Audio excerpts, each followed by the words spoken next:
पिछले कुछ महीनों से ये बात बड़ी आम तौर पे मैं देख रहा हूँ कि भारतीय जनता पार्टी की केंद्र सरकार द्वारा चलाई गई जो एजेंसियां हैं, जैसे आर्कियोलॉजिकल सर्वे ऑफ इंडिया है, रेलवे है, डीडीए है, एलएनडीओ है, ये सभी एजेंसीज इनकी ज़मीनों पर जहाँ जहाँ पर भी जे क्लस्टर्स हैं उनको डिमोलिश करने की एक साजिश कर रहे हैं।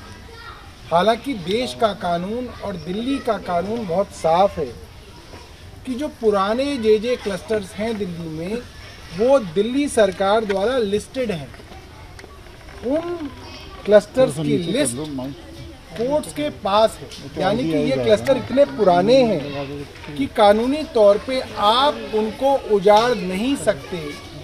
आपको उन जे क्लस्टर्स में रहने वाले लोगों को पहले वहीं पर इन सीटू मकान देने पड़ेंगे। मकानों में जब वो शिफ्ट हो जाएंगे तो आप झुग्गियों को डिमोलिश कर सकते हैं। ये देश का कानून है, मगर उस कानून के खिलाफ, कोर्ट के आदेशों के खिलाफ, मानवीयता के खिलाफ भारतीय जनता पार्टी की DDA, railway, ASI, Delhi police ये बार बार देखने में आ रहा है कि डिमोलिशन कर रहे हैं। जहां हम खड़े हैं सफदरजंग फ्लाइंग क्लब के पीछे का एक छोटा सा झुग्गी झोपड़ी क्लस्टर है। छोटे छोटे बच्चों के साथ लोग रहते हैं। मैंने कईयों से बात की, आसपास के सरकारी स्कूलों में वो बच्चे पढ़ते हैं। वो औरतें आसपास के घरों के अंदर या तो काम करती हैं या उनके पति जो हैं वो आसपास की मार्केटों के अंदर काम करते हैं। इन लोगों को आप उजाड़ दोगे तो ये लोग कहाँ जाएंगे? मैंने आपको नोटिस दिखाया, रेलवे ने क्या नोटिस लगाया, देखिए कितना हास्यास्पद और क्रूर नोटिस है। कहते हैं कि आप खुद यहाँ से विस्थापित हो जाइए, खुद ही हो जाइए। विस्थापन करने की जिम्मेदारी उस सरकार की है जिसकी ज़मीन है। ये ज़मीन केंद्र सरकार की है, लिहाजा डोसिब की जिम्मेदारी है। क्या जिम्मेदारी है? पहला, एक एक झुग्गी वाले को आइडेंटिफाई करके उसका रिकॉर्ड तैयार करना और उसको आसपास मकान देना। मकान देने के बाद आप इसको उजाड़ दो। कौन आदमी झुग्गी झोपड़ी में रहना चाहता है? कोई खुशी से कोई ना रहता है, मजबूरी में रहता है। पिछले दशकों में केंद्र सरकार की डीडीए आबादी से बढ़ने के साथ साथ यहाँ पे गरीब लोगों के लिए मकान नहीं दे पाई। ये जिम्मेदारी डीडीए की थी। डीडीए अपनी जिम्मेदारी पूरी नहीं कर सका, इसलिए गरीब लोगों ने जैसे तैसे अपने जो है रहने के इंतज़ाम किए हैं। और ये मामला सिर्फ यहाँ का नहीं है। सुंदर नर्सरी के अंदर आप देखिए, हज़ारों लोगों को गैर कानूनी ढंग से बेघर किया गया, जबकि वो क्लस्टर भी नोटिफाइड था। तुगलकाबाद में देखिए, करीब 2.5 लाख लोगों को बेघर कर दिया गया। महरौली की घोसिया कॉलोनी के अंदर हज़ारों लोगों को बेघर कर दिया गया। वसंत विहार के अंदर, प्रियंका कैंप के अंदर सैकड़ों लोगों को जो है केंद्र सरकार ने बेघर कर दिया। अभी बेघर लोग कहाँ जाएंगे? ये वही लोग हैं जो आपको फ्लाईओवरों के नीचे, फुटपाथों पे और अलग अलग इलाकों के अंदर बेचारे रहते हुए दिखते हैं। और फिर भारतीय जनता पार्टी कहती है इतने सारे बेघरों के लिए क्या किया जाए। अरे जब तुम उन लोगों को उजाड़ दोगे, उनको बेघर कर दोगे, तो और क्या किया जाएगा? सर, बीजेपी आरोप लगा रही है कि आप लोगों को गुमराह कर रहे हैं इस मुद्दे पर। तो भारतीय जनता पार्टी बोल दे आके, इसमें तो कोई छोटी चीज़ ही नहीं है।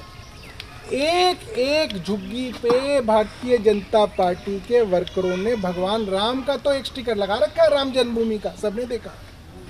मगर जब 16 दिसंबर को इनकी झुग्गी तोड़ने रेलवे और पुलिस आई, तब वो भारतीय जनता पार्टी का कार्यकर्ता भाग गया। इसका मतलब वो चाहते हैं ये लोग नष्ट हो जाएं। मैं भारतीय जनता पार्टी को कहता हूं, हम गुमराह कर रहे हैं ना, आप प्रेस कॉन्फ्रेंस करो और कह दो कि ये नोटिस झूठा है, रेलवे इनके ऊपर कोई कार्रवाई नहीं करेगी, हम झूठे। हमको झूठा बनने में भी खुशी होगी, हमें झूठा साबित कर दो। आप प्रेस कॉन्फ्रेंस करके कह दो कि ये रेलवे का नोटिस झूठा है, ये लोग यहीं रहेंगे और हमेशा रहेंगे, कर दो, हमें तो कोई दिक्कत नहीं है। दिल्ली सरकार के मंत्री यहाँ विजिट करने के अलावा भी कुछ करेंगे इन लोगों के लिए, या दिल्ली सरकार? दो सवाल है। एक तो इनका बड़ा अच्छा, क्या नाम है आपका? बहुत अच्छा सवाल है कि दूसरे दिल्ली सरकार के पास आता है। बिल्कुल, दिल्ली के अंदर दो तरीके की ज़मीन है जिनके ऊपर जे क्लस्टर बना हुआ है। एक दिल्ली सरकार की ज़मीन है, दूसरी की ज़मीन हो, DSIDC की ज़मीन हो, हमारे और किसी दिल्ली सरकार की ज़मीन हो तो दूसरी की, केंद्र सरकार की ज़मीन हो, LNDO की ज़मीन हो, रेलवे की ज़मीन हो, DDA की ज़मीन हो। जहाँ जहाँ केंद्र सरकार की ज़मीन है वहाँ पे इन लोगों को मकान देने की जिम्मेदारी DDA की है, जो केंद्र सरकार के अंदर है। यहाँ की जिम्मेदारी DDA के पास है। जहाँ जहाँ ज़मीन दिल्ली सरकार की है वहाँ पे उजाड़ने से पहले उनको मकान देने की जिम्मेदारी दूसरी की। ये बहुत क्लियर है। अब हो क्या रहा है मैं आपको ये भी बता देता हूँ कि कोर्ट में क्या खेल खेला जा रहा है। उसमें दूसरे के वकील भी मिले हुए हैं, दूसरे के भी कुछ वकील कोर्ट में खेल खेल रहे हैं। क्या खेल खेलते हैं? केंद्र सरकार की ज़मीन है, केंद्र सरकार कहती है हमें इसको डिमोलिश करना है, दूसरे के वकील को बुलाते हैं, कहते हैं हाँ जी इनको कहीं ले जाओगे? वो कहते हैं हाँ जी हम ले जाएंगे, इनको रैन बसेरे में ले जाएंगे, बस लगा के रैन। अब एक बात बताइए, जिनके पूरे के पूरे परिवार हैं, जवान बेटियां हैं, छोटे छोटे बच्चे स्कूल जाते हैं, बुजुर्ग माँ बाप हैं, वो क्या रैन बसेरे के अंदर रह सकते हैं? रैन बसेरा सिर्फ रात को स्टे करने के लिए, परिवारों के साथ आप वहाँ पे ज़िंदगी नहीं बिता सकते। तो ये बदमाशी पिछले कुछ दिनों से कोर्टों में भी चल रही है और मैं कोर्ट्स को भी हाथ जोड़ के विनती करूँगा कि जब तक इन लोगों के लिए आप वहीं पे मकान ना दें तब तक इनको उजाड़ने का कोई ऑर्डर जो है ना दें। पार्टी ने भी कहा था जहाँ झुकी वही मकान, कहा था नहीं, हम तो अभी भी यही कह रहे हैं, जहाँ झुकी वही मकान, और जब तक मकान नहीं देंगे तब तक इनको उजाड़ा नहीं जाएगा। हम इस चीज़ पे आज भी खड़े हैं। सर जी, एक बड़ा पॉलिटिकल डेवलपमेंट हुआ कल, मुख्यमंत्री अरविंद केजरीवाल और दूसरी तरफ से कांग्रेस के अध्यक्ष और सांसद राहुल गांधी की मुलाकात हुई है।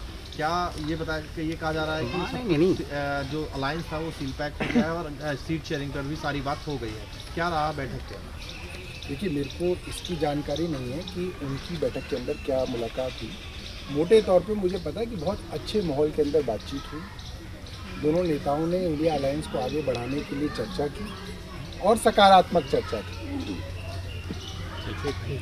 ठीक है। तो आपने सुना, दिल्ली सरकार साफ तौर पर ये कह रही है कि जब तक मकान नहीं मिलेंगे तब तक इनको झुग्गियों को टूटने नहीं दिया जाएगा।